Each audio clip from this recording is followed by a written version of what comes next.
Михаил Иванов е роден на 31 януари 1900 година в Македония. Произхожда от скромно семейство, имащо солидни морални стойности. Майка му, Доля, закърмена и дълбоко свързана с великите закони на живота, обещава младият Михаил на Бога още докато е в утробата й.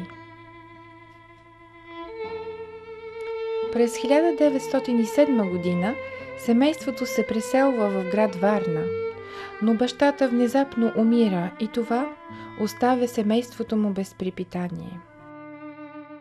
Бедността и всичките трудности, с които младият Михаил трябва да се пребори, допринасят за пробуждането на силен духовен стремеж у него, както и на многобройни способности и качества, които той придобива и в последствие развива. На 16 годишна възраст, по време на медитация и дихателни упражнения, младият Михаил преживява една мистична опитност, която се запечатва дълбоко в неговото съзнание.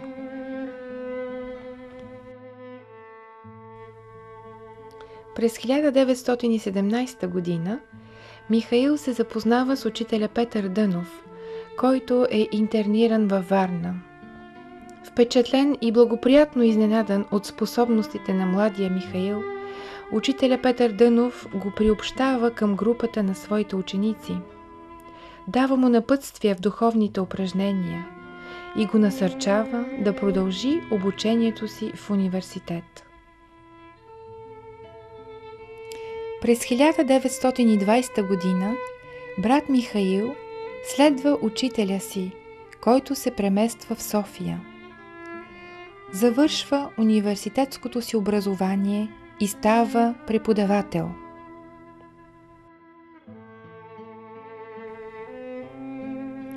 Всяка година Бялото братство, основано от учителя Петър Дънов, организира летен лагер в планината Рила.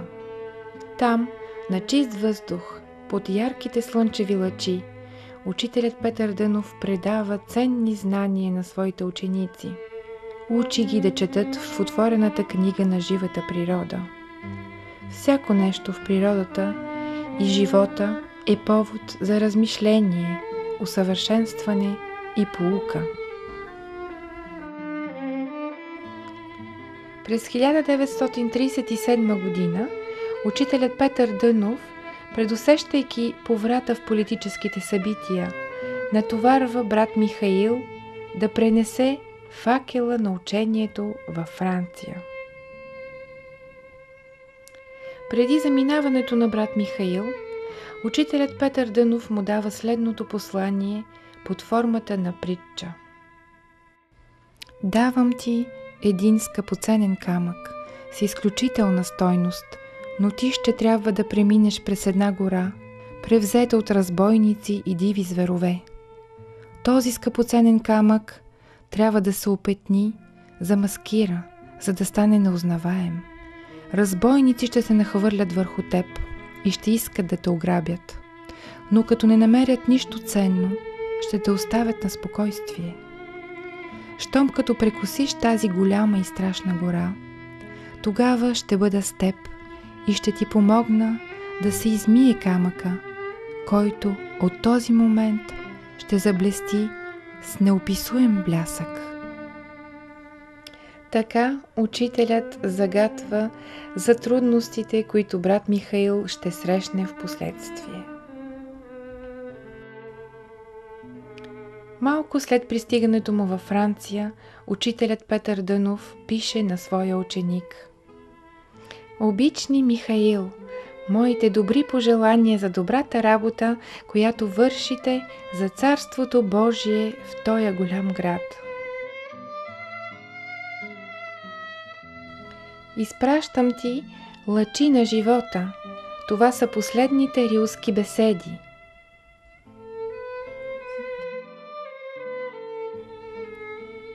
По-късно, през 1939 година, Запознат с многобройните случаи на завист, на които брат Михаил става обект, учителят се обръща към него със следното послание. Аз виждам, теб те обезпокоява по някой път онова, което казват за теб. Бог стои зад доброто и злото. Той и двете тия сили ги направлява. Любовта говори за доброто, безлюбието за злото. Божията любов е над всичко.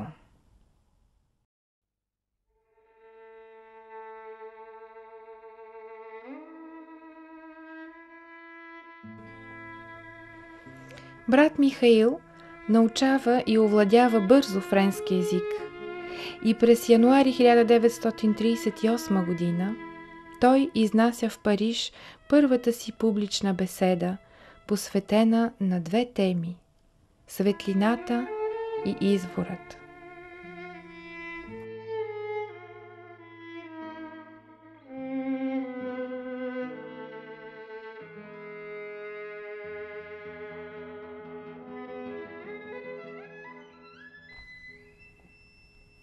През 1947 година е основан първият братски център, закупен в Севр, предградие на Париж. Той също бива наречен Изгрев, както и в България, в памет на братския център, в който работи и живя учителя Петър Дънов и неговите последователи.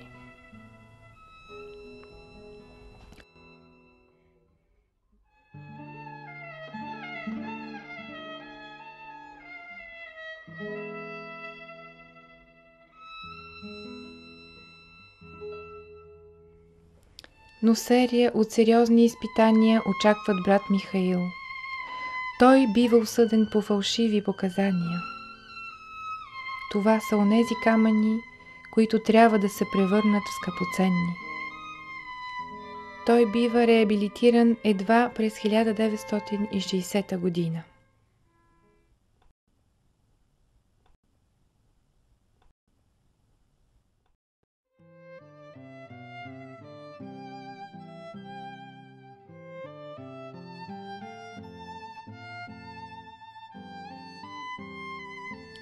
През 1953 година брат Михаил открива първия летен събор, състоящ се на територията на Бонфен до град Фрежус на Лазурния бряг. По онова време, когато първите брати и сестри се настаняват и разпъват палатките си в това отдалечено място, там няма почти никакви удобства.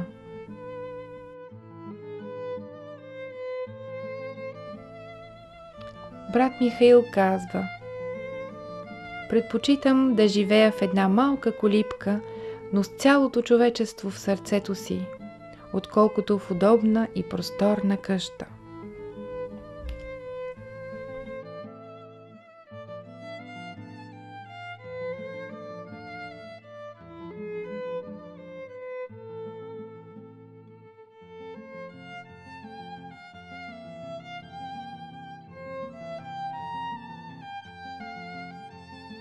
През 1959 година брат Михаил тръгва сам за Индия и остава там за период от 1 година.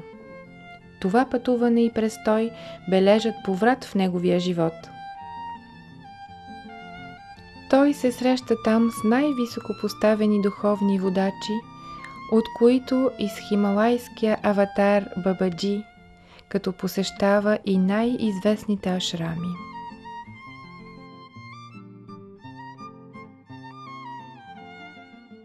В Индия той получава новото си духовно име – Омрам Микаел Айванхов. При завръщането му, братята и сестрите са изумени, тъй като откриват един преобразен човек. От този момент неговите последователи го признават и наричат учител. Те държат да се обръщат към него с това уважение. От този момент учителят Омрам Микаел Айванхов говори от собствено име, Неговата духовна работа е продължение на делото, започнато от учителя Петър Дънов, макар поднесено по различен начин. В работата и на двамата няма никакво противоречие. Те вървят по един и същи път, в една посока, винаги към светлината, към Бога. Благодарение на ентусиазма и доброволната работа на многобройните брати и сестри, центъра на Бонфен, в миналото една камениста и необработена земя, постепенно придобива сегашния си вид. Международен център за събори и конгреси на брати и сестри, които идват всяко лято от 5 континента.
Musala.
Припърваш на слънцето, вдъхнали листа лекина на Мусала, Мусала,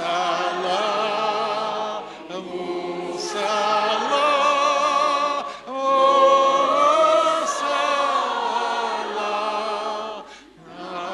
Мусала, Припърваш